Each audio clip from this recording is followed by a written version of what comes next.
क्रोध एक स्वाभाविक मानवीय भावना है। अनेक परिस्थितियों में यह किसी ऐसी चीज पर हमारी वैध प्रतिक्रिया के रूप में उभरता है जिसे हम अन्यायपूर्ण, धमकीपूर्ण या निराशाजनक मानते हैं। लेकिन हर क्रोध खुलकर व्यक्त नहीं होता। इसका एक और रूप भी है, ज्यादा सूक्ष्म, ज्यादा मौन और इसलिए पहचानने में कहीं कठिन निष्क्रिय क्रोध। प्रत्यक्ष विस्फोटों या टकरावों के विपरीत निष्क्रिय क्रोध छिपी हुई हरकतों, सोची समझी चूकों, व्यंग्य, मौन और द्व्यर्थी व्यवहारों में प्रकट होता है। जब इसे बार बार पारस्परिक संबंधों में इस्तेमाल किया जाता है तो यह भावनात्मक और मनोवैज्ञानिक वर्चस्व का शक्तिशाली औजार बन सकता है। निष्क्रिय क्रोध की जड़ में दंड देने की इच्छा होती है, पर बिना इस मंशा को खुले तौर पर स्वीकार किए। मानो आक्रामक व्यक्ति अपना असंतोष दिखाना चाहता है, लेकिन सीधे टकराने का जोखिम नहीं लेना चाहता। बहस करने की बजाय वह पीछे हटता है, तर्क करने के बजाय अनदेखा करता है, खुले अपमान की जगह व्यंग्य में जवाब देता है।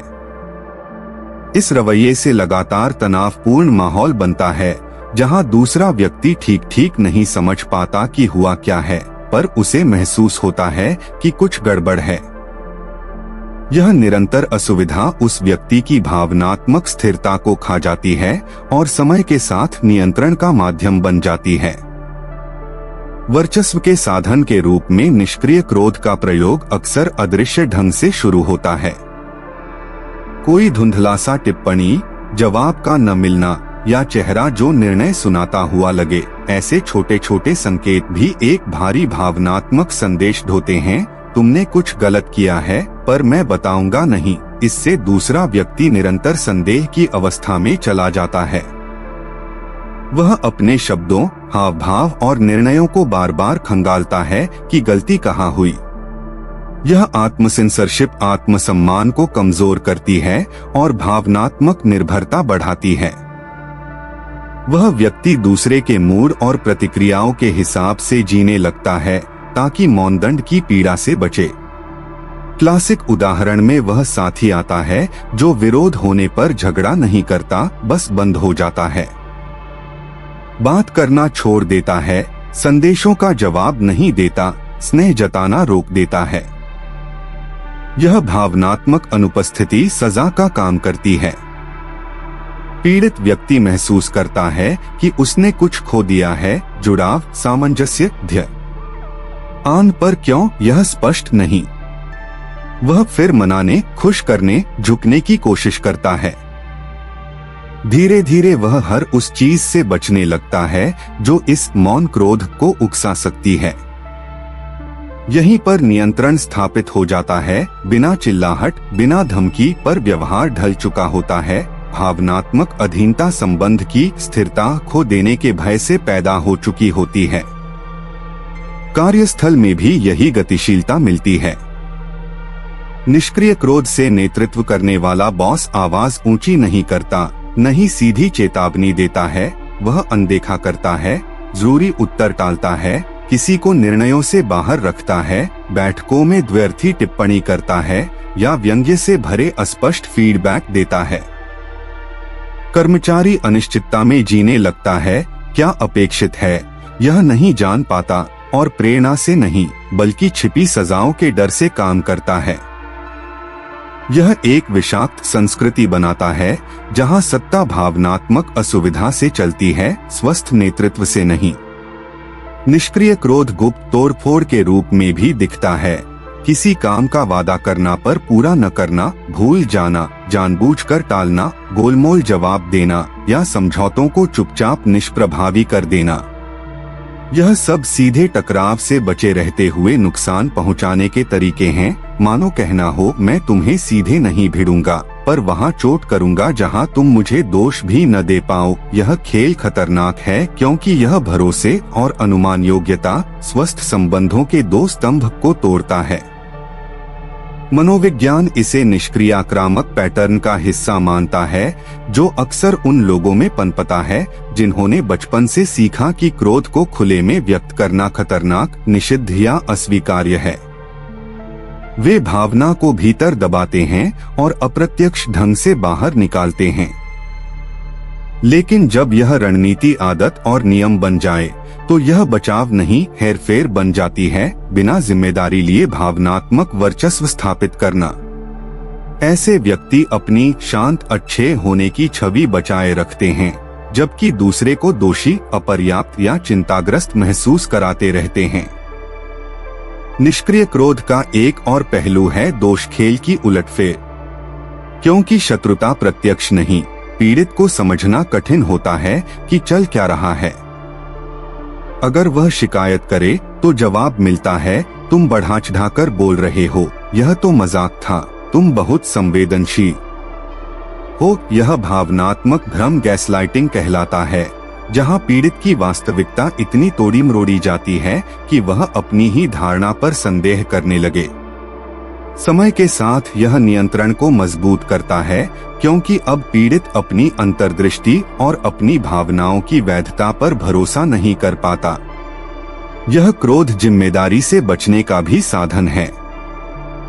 गलती मानने या विवाद सुलझाने के बजाय निष्क्रिय आक्रामक व्यक्ति टालता है, व्यंग्य करता है या दोष दूसरों पर डाल देता है। उसे आराम मिलता है, नियंत्रण भी बना रहता है और नाजुक होने या बातचीत करने का असुविधाजनक श्रम भी नहीं करना पड़ता। दूसरा पक्ष जब देखता है कि संवाद की हर कोशिश मौन, व्यंग्य या अलगाव से मिलती है, तो वह हार मानने लगता है। संबंध एक तरफा हो जाता है, भावनात्मक टोन एक तय करता है, दूसरा अनुकूलित होता रहता है। यह वर्चस्व इसलिए प्रभावी है क्योंकि यह अदृश्य है। कोई शोर नहीं, कोई निशान नहीं, फिर भी यह चुपचाप भरोसा, आत्मसम्मान और भावनात्मक स्वतंत्रता को खोखला कर देता है। पीड़ित धीरे धीरे सिमटता, बदलता और समायोजित होता जाता है, उस नजर, उस मौन, उस काट देने वाले वाक्य से बचने के लिए। और जितना वह अनुकूल होता है, पैटर्न उतना ही मजबूत होता जाता है। इसे पहचानने के लिए केवल क्रियाओं पर नहीं, प्रभावों पर ध्यान दें।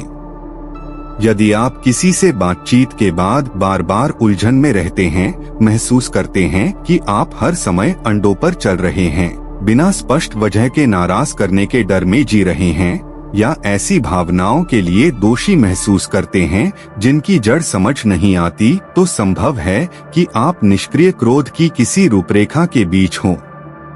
इस चक्र को तोड़ने का पहला कदम है अपनी अनुभूति को वैध मानना। हाँ, जो मौन है वह भी हिंसक हो सकता है, जो नहीं कहा गया वह भी आक्रामक हो सकता है, जो सूक्ष्म दिखता है वह भी नियंत्रण का साधन हो सकता है। सीमाएं तय करना अनिवार्य है। जहां संभव हो व्यवहार का नाम लें। मैं देख रही हूं कि तुम्हें कुछ खटकता है, तो तुम दूर हो जाते हो, पर मुझे समझने के लिए बातचीत चाहिए। इससे निष्क्रिय आक्रामक पैटर्न का आधार हिलता है और जिम्मेदारी लेने की दावत देता है। यह हर बार स्वीकार नहीं होगा, फिर भी यह सत्ता को वापस आपकी चयन क्षमता में लौटाता है। साथ ही आत्मसम्मान की देखभाल जरूरी है, क्योंकि ऐसी हेरफेर उसे खला करती है। थेरेपी, समर्थन तंत्र और सुरक्षित स्थान भावनात्मक स्पष्टता फिर से बनाने में अहम हैं। दबा या विकृत किया गया क्रोध अदृश्य वर्चस्व में बदल सकता है, और निष्क्रिय क्रोध अपनी शांत सतह और सूक्ष्म अभिव्यक्तियों के साथ इस नियंत्रण का सबसे प्रभावी और खतरनाक रूपों में से एक है। इस तंत्र को समझना सुरक्षा की पहली शर्त है। किसी को भी मौन क्रोध के बोझ तले जीना नहीं चाहिए, न ही ऐसे वर्चस्व के आगे झुकना जो दंड देता है पर जवाबदेही से बचता है। पहचानना, नाम देना और इस चक्र को तोड़ना, यह भावनात्मक मुक्ति का मार्ग है और अधिक ईमानदार, स्वस्थ व सम्मानजनक संबंधों से पुनः जुड़ने की शुरुआत। पर्दे गिरते हैं, लेकिन खेल जारी रहता है।